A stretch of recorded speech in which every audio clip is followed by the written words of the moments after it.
and her absolute trust in a doctor. Instead of directing either patients be taken by ambulance to a Machakos hospital or another, the nearer hospital, he decided to operate.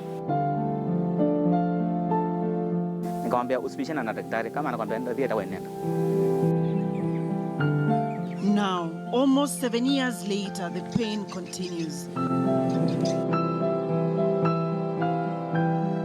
He came to theater drunk.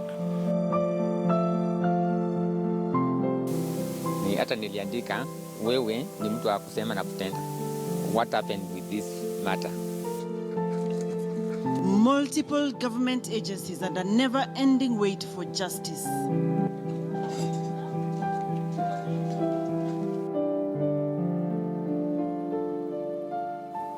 And that is a special feature that aired last night exclusively on KTN Weekend Prime. And here with us in studio now is Peter Munge, who is an expert in medical legal, and he is also the advocate and prosecutor of the particular case in Dr. Mercy Korir's feature. Many thanks for joining us in studio. And we've seen you in that feature there explaining quite a bit in terms of the procedure that those aggrieved can seek to get redress. But let's begin first of all with the history of cases of medical negligence in the country. Good morning. And first of all, cases coming to the board every day. And as we're speaking currently, we don't have a case that is pre-2013. And if by the chance we have one which probably has come out of an appeal or something, could not be more than 3. So it's pretty fast in expediting the cases. It's pretty fast, and it's important for the general public to know that the Medical Practitioners and Dentist Board is an effective board. In our judicial system, you hear of cases that have been there for 10 years, right. 5 years, 20 years. That never happens in the medical board. But I believe it's all about leadership and how efficient you are. How many cases has the board been able to solve? I will not give you a number here as a seat, but it's more than 200 cases that have been resolved.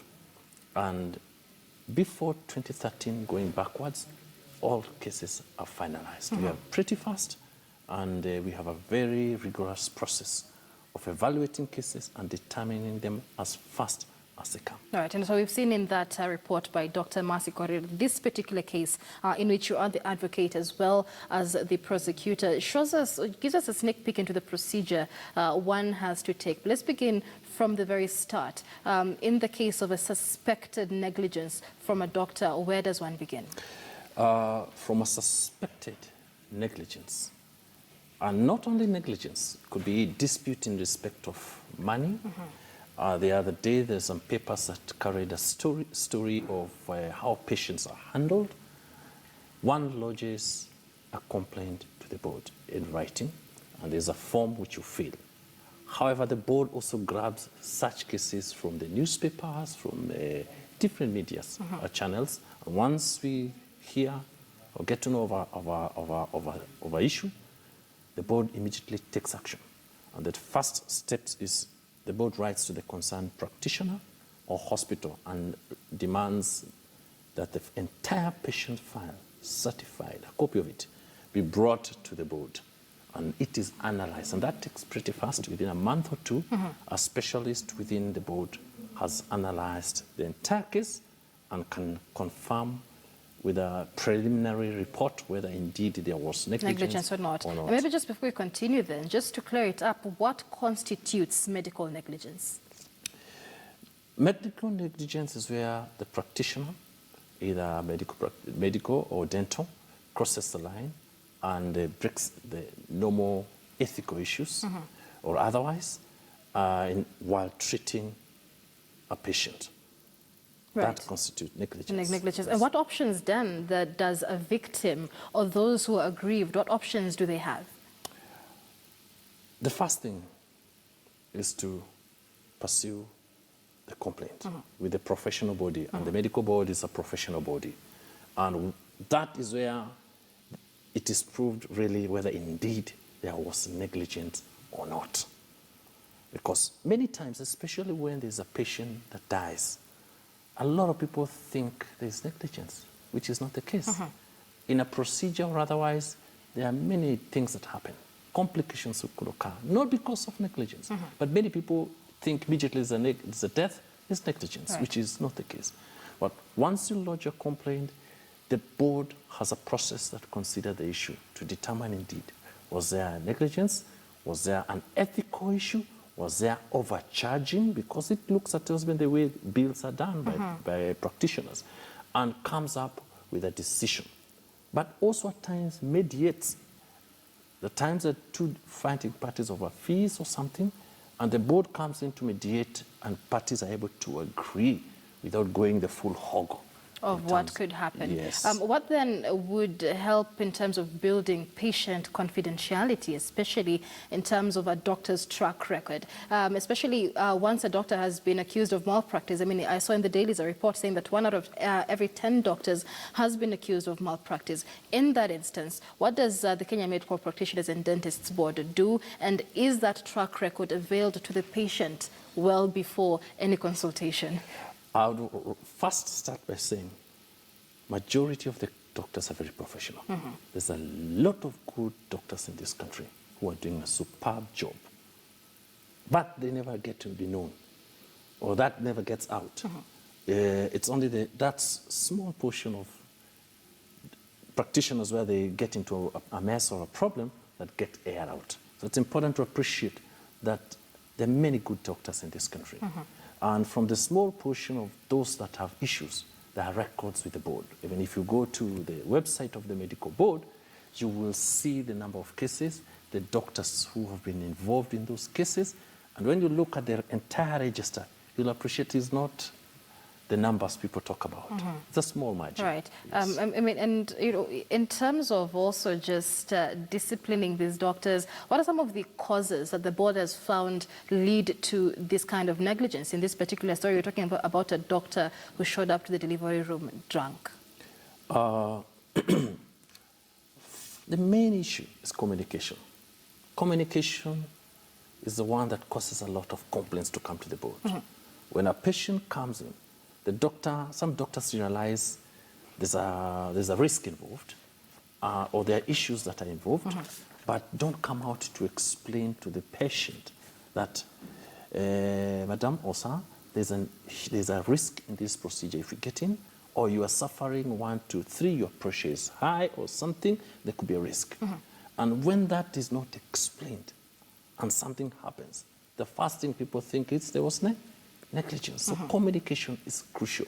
And a lot of cases that come to the board, we go through the process and discover there was not really negligence per se, but the practitioner did not explain to the patient or the next of kin of the complications of such a process or otherwise. Number 2 is where young doctors get involved in an area not in their specialty. Is it either out of greed or trying to show the macho that they are able to do it? They get to an area where they ought to have referred the patient because that is not their specialty. So that also contributes. The third complaint that has good numbers is where patient complained of in terms of figures. They are overcharged. They think the hospital has overcharged them, and that brings in a lot of complaints, and we also try to arbitrate, even before we go through the whole hog. And when you go through the arbitrating that matter, we find most of them are resolved. All right, let's talk about the redress that victims would get, especially when a case of negligence has been confirmed. Because if it is, for example, a case of a surgery gone wrong or an injection got wrong, and we've seen this before, it's not enough to just have the doctor's license suspended. What do the patients get in terms of compensation, perhaps, in terms of free medical care, perhaps? What do they get? It is important to draw the line, the jurisdiction and the powers of the board vis-a-vis that of other bodies. In terms of the board, its jurisdiction is to look at the profession and find was there negligence by the profession. Right. And once it determines, the next leeway is for the courts, because the medical board has no powers to order you be paid a certain amount of money. That jurisdiction is with the court. It's not with the board. All right. However, if you looked at a lot of our decisions as a board, we appreciate this clogging in our judicial system. And once we find there was negligence, we always encourage the party who is the complainant and the practitioner or the hospital or institution to mediate and try and reach a compromise for compensation. And a good number of them are able to agree on figures, and that avoid going to the next stage in terms of courts. In the event they don't agree, or in the event it involves a government hospital and now a county because health is devolved, you'll find they are not able to agree because of probably bureaucracies and the many issues in government and counties.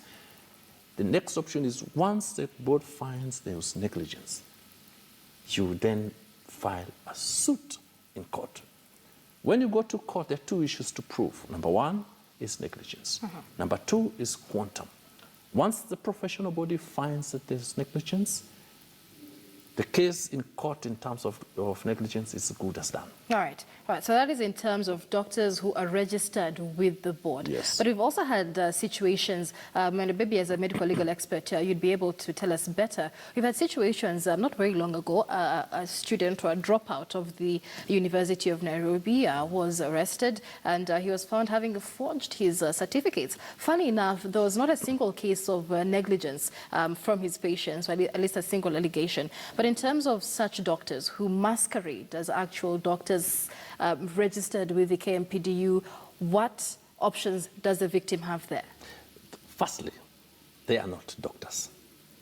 They are not doctors. The normal Mwananchi that does not know that. They see a white coat and they see a doctor.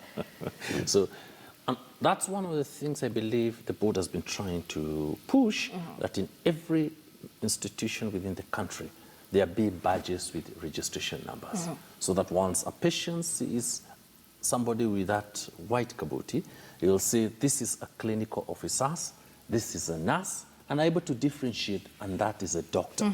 Now, there are instances where persons masquerade as doctors. So they are not doctors. They're people masquerading as doctors. That is a criminal offense. Right. And once that is done, the board comes in to assist the Director of Public Prosecution to charge them. There was a case not long ago of, I think, Buruburu, SOS. There was another one that happened of the famous man who was doing funny things in some clinics. And those are arrested and charged. And the process then takes in place where the law says they are prosecuted by the Director of Public Prosecution. But the law allows the Director of Public Prosecution to allow the board, if it deems fit, to prosecute on his behalf. Right. Yes. All right, so let's focus on cases of malpractice. And I'd asked this earlier. Statistics say 1 out of every 10 doctors has been accused of malpractice. What is the procedure therein for the KMPDU in ensuring that these allegations of malpractice do not eventually end up into a fatal case? Once there's malpractice, and I'll repeat, the complaints come to not the union, the board, Kenya Medical Practitioners and Dentist Board.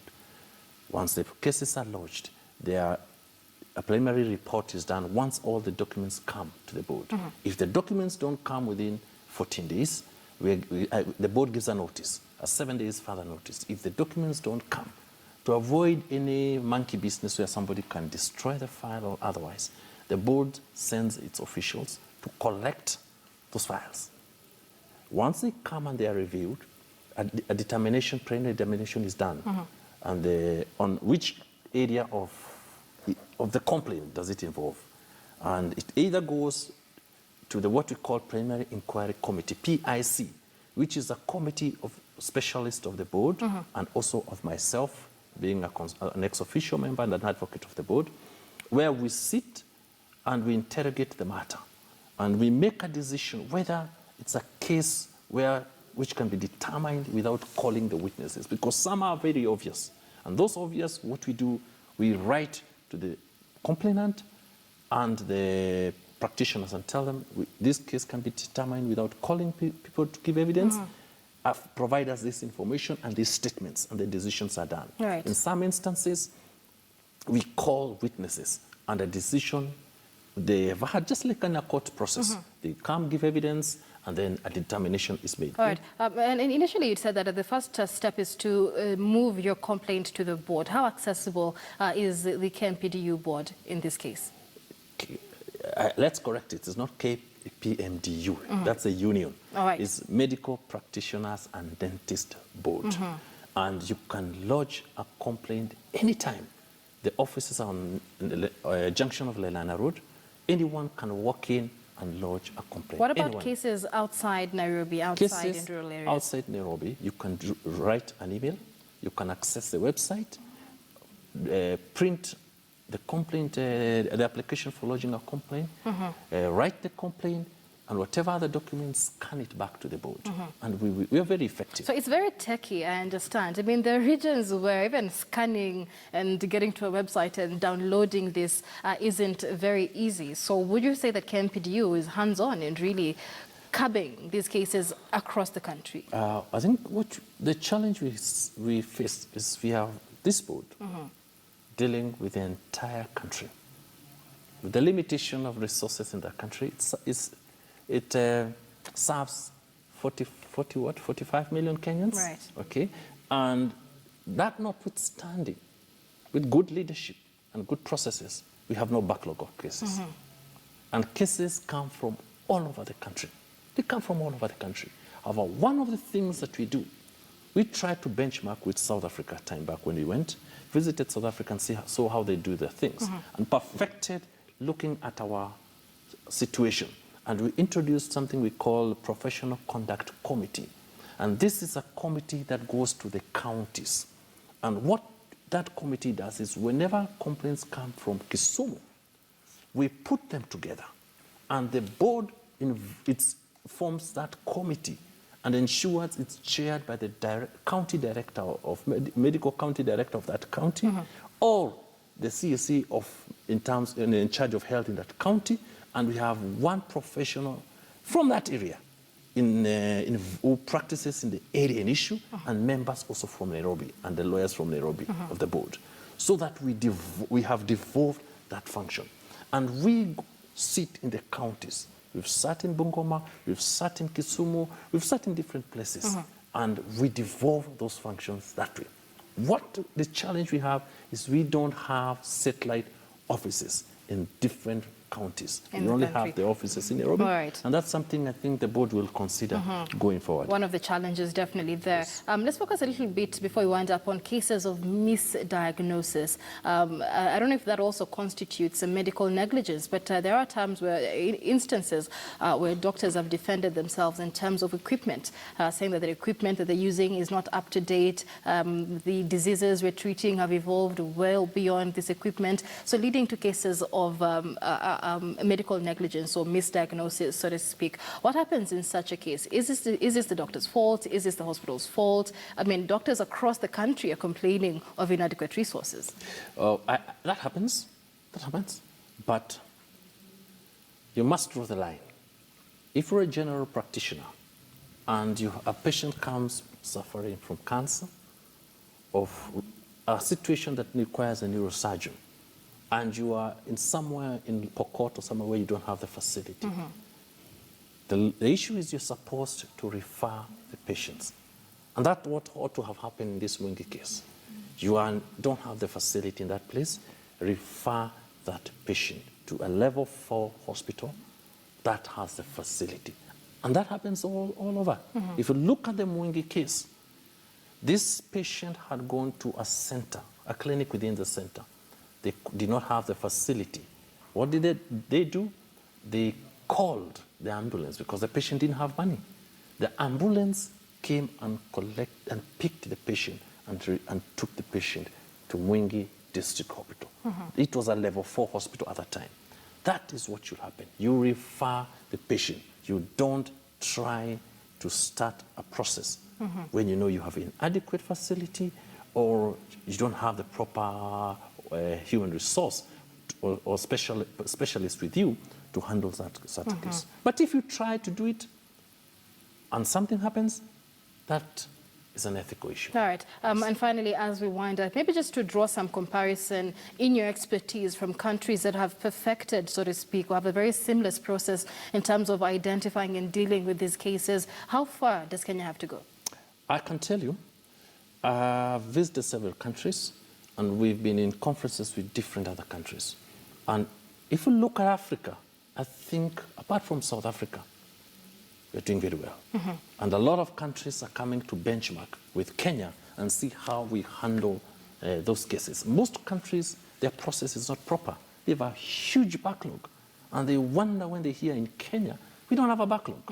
They wonder when we hear we have devolved our services, we go to the counties. And they come to benchmark with us. Right. So in Kenyan terms, let's be proud of our country. Right. Let's be proud of our success. Now, in terms of support as well from outside, what would you say you would need to make this a better, more seamless process? I think we are doing well. I think we're doing well. The board and even the Ministry of Health, they are able to coordinate very well. Then the board and other boards, you have the nursing councils, we have the clinical officers council, and they're able to deal very well with each other. I think we're doing well. The main challenge is, like any other, is finances. Right. We have limited finances, and as a country, that is something we'll have to deal with. With time, we'll keep improving, and I think things will be better. All right, thank you so much. Peter Munge is a medical legal expert. He's also an advocate of the Medical Practitioners and Dentists Board. And this is where you can lodge your complaints in terms of any frustrations with regard to medical negligence in the country. Remember, this is a conversation that began last night with that special feature by our medical correspondent, Dr. Masi Korir. Do keep this conversation going on social media. Accountability in our health sector is important. Many thanks for watching Weekend Express.